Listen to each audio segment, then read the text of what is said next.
So we've got some text sheets that are making their way around. As I'm getting ready to teach and to learn with all of you this morning, and as the sheets are making their way around, I want to start by reflecting on the opportunity that I've had to teach these past couple of Mondays.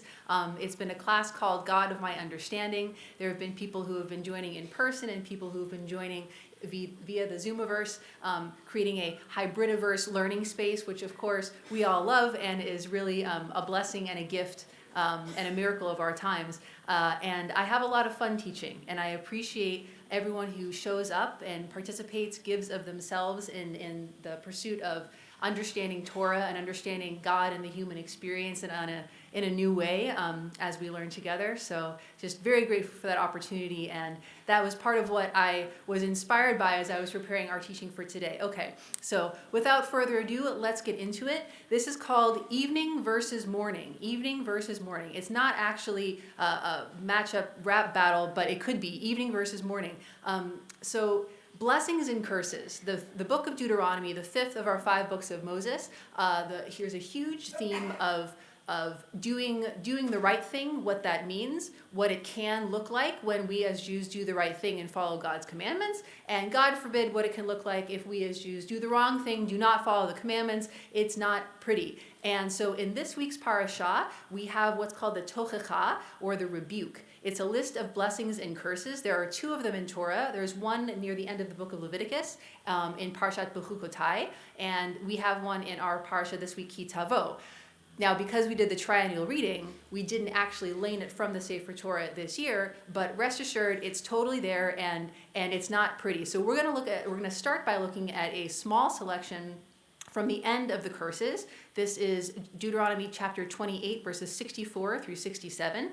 And when we lane this from the Torah, we always say it quietly, because when we talk about words of Torah, like God, scatter our enemies before us, put our foes to flight. We want to say that in a loud, proud voice, but when we talk about the things that might happen if, God forbid, we do the wrong thing, we say it in kind of a quiet voice. So I'll say this kind of quietly, because we don't really want to hear about it, but it's in the Torah. Here we go.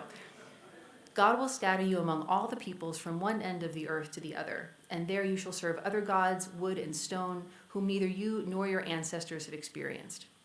Yet even among those nations you shall find no peace, nor shall your foot find a place to rest. God will give you there an anguished heart and eyes that pine and a despondent spirit. The life you face shall be precarious. You shall be in terror night and day, with no assurance of survival. In the morning you shall say, if only it were evening, and in the evening you shall say, if only it were morning, because of your heart shall dread and your eyes shall see.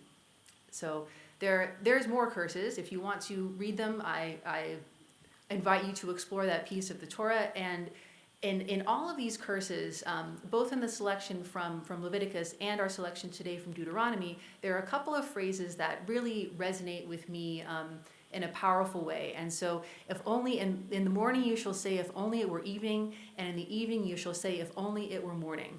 So for me, that's what suffering is. When what you have in front of you, you want the opposite.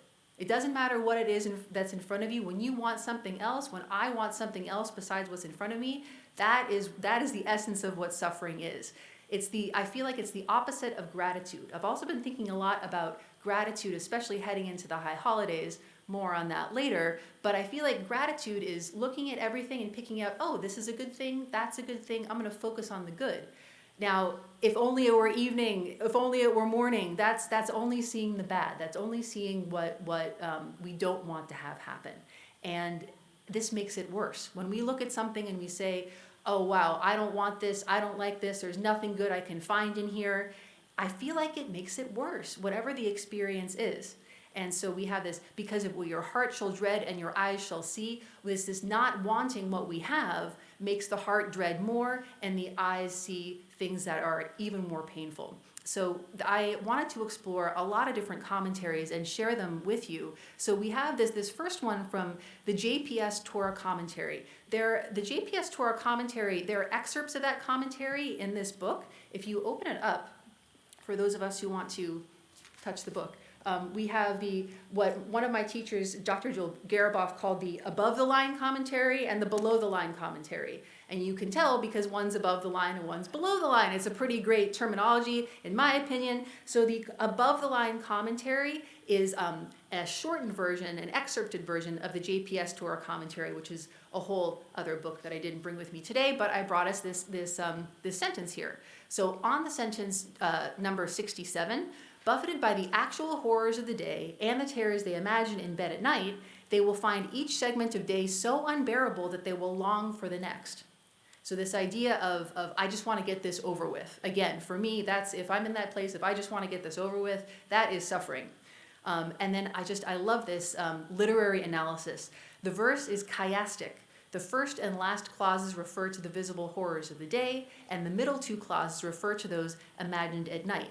And so I understood what they meant by that, but I still felt the need to look up the word chiastic, and I got this example that I just have to share with you. Poetry is the record of the best and happiest moments of the happiest and best minds. So when you have the A, B, B, A literary pattern, that's chiastic, and it gives it a special resonance. It's one of those poetic devices that makes words stand out to us. So moving on to a different commentary that is actually in this book. It is the below the line Torah commentary, also known as the Drash Torah commentary. If you read the very fine print at the very front of this book, it'll explain it's called the Drash Torah commentary, but we can call it the below the line commentary. We can bring in our terminology here. So this Drash Torah commentary, kind of differently from our above the line commentary, our JPS Torah commentary, the Drash commentary is intended to be more personal, more emotional. And so this is what it says. As bad as the reality will be, you will fear that the future will be worse. So I think it's interesting that this is the exact opposite of the first commentary, saying that this is so bad, I just want to get this over with and do something better. But the second commentary is whatever bad thing I'm experiencing right now, it could be worse, so I want to avoid that future. Then it adds this insight. Fear of misfortune is often worse than the actual misfortune, as our imaginations conjure all sorts of dreadful experiences we may feel we deserve. So once we are in the unfortunate situation of the power of our imagination leading us in a direction where we probably shouldn't be going with our thoughts, it's like ripping off the Band-Aid. It's like you're staring at it and you're like, oh, this is gonna hurt, and that experience of anticipating the bad feeling, this commentary is highlighting for us that could actually be worse than the feeling itself. So there's a movie that probably you've heard of, You Are So Not Invited to My Bat Mitzvah. Yes, we've heard this. Okay. So too many spoilers. So I haven't watched the whole thing yet, but I know the whole story because I don't mind spoilers. Now you know something else about me. But this feeling of dread, this feeling of, oh, this is going to be bad, is definitely part of that film and brings a certain urgency to the art. So this idea of harnessing the power of our imagination, we can use our power of imagination for good to think, oh wow, tomorrow is going to be so great and here's what I'm going to do to prepare for it.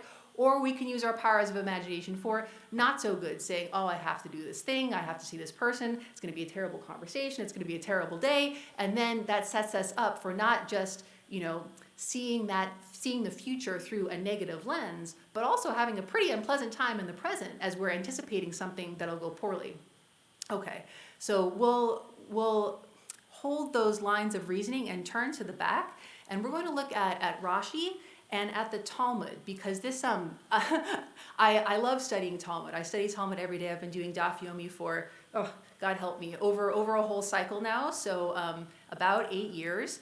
And the Talmud, sometimes it has very deep psychological insights, and sometimes it really breaks it down to nuts and bolts. So this is more of a nuts and bolts moment, and the Rashi kind of prepares us for it. So here we go. In the morning you shall say, if only it were evening, i.e., would that it were again yesterday evening. So Rashi's opinion, and we're focusing on, if we're talking about morning and evening, which is the morning and which is the evening? Are we looking back in time? Are we looking forward in time? What's going on here? Rashi says that here's the morning, we want to replay the past. And if I don't know if any of you have had an experience of wanting to replay the past, wanting to go back in time, because this time I'm in right now, not so good, but 2 years ago, 5 years ago, before the pandemic, before I moved to that place, before I had this experience, it would have been so much better if I had only been in that time, if I could only go back to that time, which is kind of guaranteed suffering, because at least, with the technology I'm familiar with, none of us can go back in time. So there's that. And so now we go over to the next Rashi. And in the evening you shall say, if only it were morning. So i.e. the morning of today. So that's like if I were to say, if only it were 8 o'clock this morning. It would be so much better if it were 8 o'clock this morning. And Rashi's reasoning is the misery will constantly grow more severe and the curse of each hour will be greater than that of the preceding. So now again, bring us a little bit out of this frame of personal thought and personal reflection, a little bit back into the context of our Torah verses, that this is talking about what happens if we do the wrong thing. If we do the wrong thing, if we don't follow God's commandments, if we end up, God forbid, exiled in a land that is hostile to us, things are going to get worse and worse by the hour. And that's why we're going to want to go back in time. So now let's read it from the Gemara. This is the piece that Rashi is commenting on. The Mishnah states that Rabban Shimon ben Gamliel says in the name of Rabbi Yehoshua, from the day that the temple was destroyed, there is no day that does not include some form of curse. So thinking about the times of the Talmud, the times of the rabbis of the Talmud, the whole reason we have the Talmud is because the temple was destroyed. The rabbis had lots of conversations about what are we going to do as Jews now that we don't have a temple. And there was a lot of sadness, a sadness that never went away from us. That's why we celebrate Tisha B'Av. But so we have this idea that from the day the temple was destroyed, there is no day that does not include some form of curse. Rava says each and every day is more cursed than the previous one. As it is stated in the chapter detailing the curses in the book of Deuteronomy, in the morning you will say, would that it were evening, and in the evening you will say, would that it were morning. So now we stop, and so Rava is pretty sure that each day is going to get worse, and that's what this sentence means. But the Talmud stops and says, it is unclear which morning the verse means. Do we want to go back in time, or do we want to go forward in time? Which way are we running? And kind of back to what I was reflecting on about Cantor's beautiful prayer leadership this morning, that being in the present moment, that's what's not happening here. We want to either go back or forward. We want to get out of where we are, and that brings not just a sense of curse, but a sense of suffering. Okay, so if we say that in the evening he will wish it that will be the following morning, does he know what will be the outcome of the next morning, which would cause him to yearn for its arrival? So here the Gemara is saying that we can't, especially when things are going bad, we're not going to look forward to the future. We don't know what's going to happen. It might be bad, so why we would look forward to that? Rather, it must mean the morning that has passed. That is, in the evening they will pine for the previous morning because their situation is continuously worsening. So when every day is a curse, you can't look forward to the future. Okay, so what do? We can't end on this note. We can't end in this place. Being in a place of despair is not going to help me or you or anyone in the Zoomiverse for that matter. That's not a way to live life. So what do we do now? I think, and going back to the class that I've been teaching and all the things that I've been learning from all of you, that it comes back to faith. It comes back to faith. And so what do we have faith in? This is a very personal question. Here are some options that at different points for me work for me. So faith in either God or reality, saying like, okay, this reality is continuing to unfold. God is creating each day anew, and that's going to be good. Having faith that that's going to be good. Or perhaps faith in Torah and mitzvot, that we are Jewish, we have this tradition that supports us through all the ups and downs of life that we can always come back to. No matter what it is you're experiencing or going through, Torah has something to say about it to support us. No matter what day of the year it is, there is a page of Talmud with your name on it just waiting to be learned. We can have faith in that. Or we can have faith in something that works for you. For some reason, and I think this is because I've got Rosh Hashanah on the brain, I'm thinking about holiday recipes. The smell of a particular dish cooking, and when you make that smell, it calls back memories of your childhood and your grandma or your aunt or whoever it is, and that can be something that we can have faith in. The faith in the ability to have an experience that is familiar to us and nurturing. And there's actually a Jewish word for this, which is minhag, or custom. So we have the idea of halacha, Jewish law, and the idea of Jewish custom. And Jewish customs are just as powerful as laws. So if you have the smell of that chicken soup, that can be something that can inspire us to faith. So I want to look a little bit at the text from our 6th Haftarah of the 7 Haftarot of Consolation. I've been talking about this series of 7 Haftarot for, it feels like forever now, but it's only been a month and a half, I guess, the 6th Haftarah. But these Haftarot, especially as we read from our Parsha such difficult content, at this time of year, as we head towards Rosh Hashanah, the Haftarot are there for us to give us comfort. So here's what we read. No longer shall you need the sun for light by day, nor the shining of the moon for radiance by night. This whole evening versus morning thing, neither one has to win, because God shall be your light everlasting. Your God shall be your glory. Your sun shall set no more, your moon no more withdraw, for God shall be a light to you forever, and your days of mourning shall be ended. You don't have to worry about where you are in time, because you can have faith that God, or Torah mitzvot, or the smell of chicken soup, whatever works for you, having faith that something is there for you brings that comfort. So we'll close with this, the JPS Bible commentary on the Haftarot. It's such a beautiful series. There is no more need for natural light, meaning we don't need the forces of nature, says the prophet, since the radiance will be God's own presence.